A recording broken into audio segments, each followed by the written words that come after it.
Mes chers compatriotes, togolaises et togolais, chers frères et sœurs de la diaspora,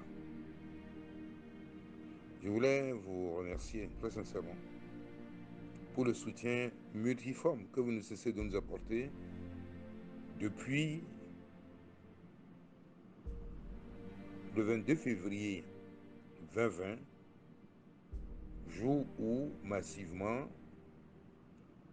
le peuple souverain a exprimé donc ses suffrages sur le candidat de la dynamique Kojolo.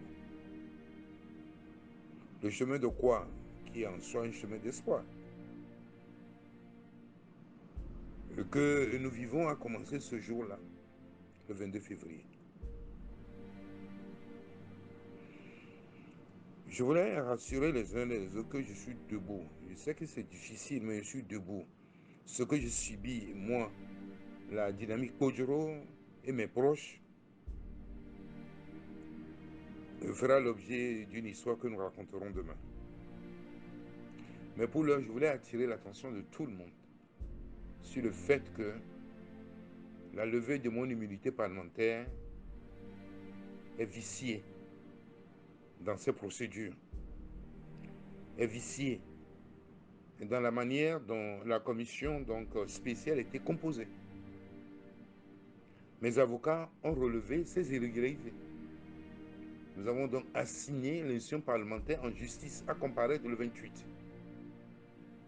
Partout dans le monde, je dis bien partout dans le monde, pour les droits de la défense, dès lors que la manière dont la levée de l'immunité est faite est querellée, on suspend la poursuite.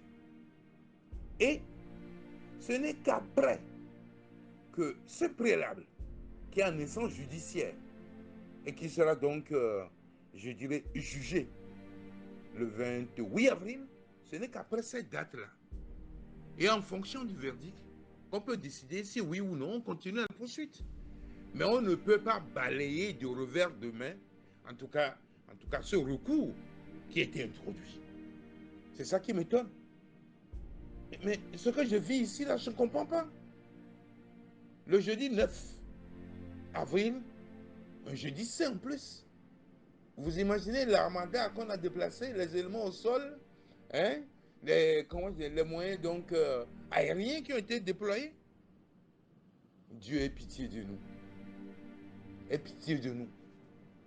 Ma seule faute, c'est d'avoir réclamé une victoire réellement acquise. On me demande de reconnaître une fausse victoire. Je dis, je suis à la tête de la dynamique comme candidat, mais je ne suis pas la dynamique. Elle est composée de plusieurs structures. Je ne peux pas le faire. Dire que quelque chose qui est noir, que c'est blanc. Et affirmer que quelqu'un qui a perdu clairement les élections, il en est conscient. Dit non, non, il a gagné. C'est la nouvelle loi. Nous n'avons pas encore examiné ça à l'Assemblée nationale, puisque je suis député et président de la commission défense et sécurité à l'Assemblée. Voilà comment les choses se font. Il est président de défense et sécurité à l'Assemblée. C'est-à-dire supposer avoir le droit d'exercer un contrôle sur l'armée, sur les forces de défense et de sécurité. Mais ce sont ces forces-là qu'on utilise pour trouver mon sommeil. J'ai travaillé pour le Togo. Les gens honnêtes ne peuvent pas du moins l'ignorer. J'ai travaillé pour le Togo. Il fut un moment, on a soulevé mon bras dans le moment difficile. Et c'est grâce à Guillaume qu'on arrive à payer les salaires au Togo. Mes amis, n'insultez pas l'histoire, parce qu'elle vous rattrapera.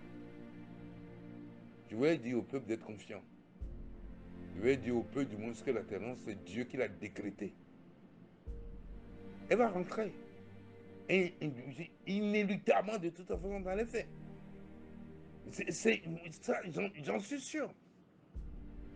Je suis là. Mais vous me connaissez. Bon, il y a certaines habitudes de la maison qu'on ne peut plus reproduire aujourd'hui. Les temps ont changé. Le monde a changé. Les mentalités ont changé. Ayez pitié de ce peuple qui vous a tant donné. Tant donné. Vous m'avez attrapé dans l'histoire des incendies de Lomé et de Cara. 40 jours de prison. Pour enfin me dire finalement, parce qu'il y avait des pressions extérieures, que je ne suis pas dedans. Non, soyons sérieux. Quel pays vous voulez qu'on laisse à nos enfants? Un pays où le mensonge du monde s'impose comme vérité? Il est temps de changer. Il est temps qu'on se donne la main. Il est temps que ce pays connaisse une nouvelle trajectoire. Et c'est en cela donc que je demande au peuple d'être debout, aux jeunes d'être debout, parce qu'il s'agit de leur avenir. Nous sommes en train de partir. J'ai fait déjà au moins plus de 2 tiers de mon âge. Du temps normal pour repartir. Alors, et quel héritage matériel, moral, spirituel qu'on laissera? Qu'on a appris aux gens à mentir, à voler. Que Dieu ait pitié du Togo. Que ces anges descendent et qui travaillent puissamment pour la cohésion nationale, pour la réconciliation nationale et pour la prospérité partagée. Dieu nous bénisse. Et soyez convaincus qu'avec l'aide de Dieu et à l'unisson avec l'ensemble des acteurs politiques et ceux de la société civile, tout le monde, tous les secteurs de la hiérarchie sociale, que nous parviendrons à construire une nouvelle société plus fraternelle et plus juste. En tout cas, c'est l'idéal et que nous poursuivons au niveau de la dynamique. Dieu bénisse le Togo.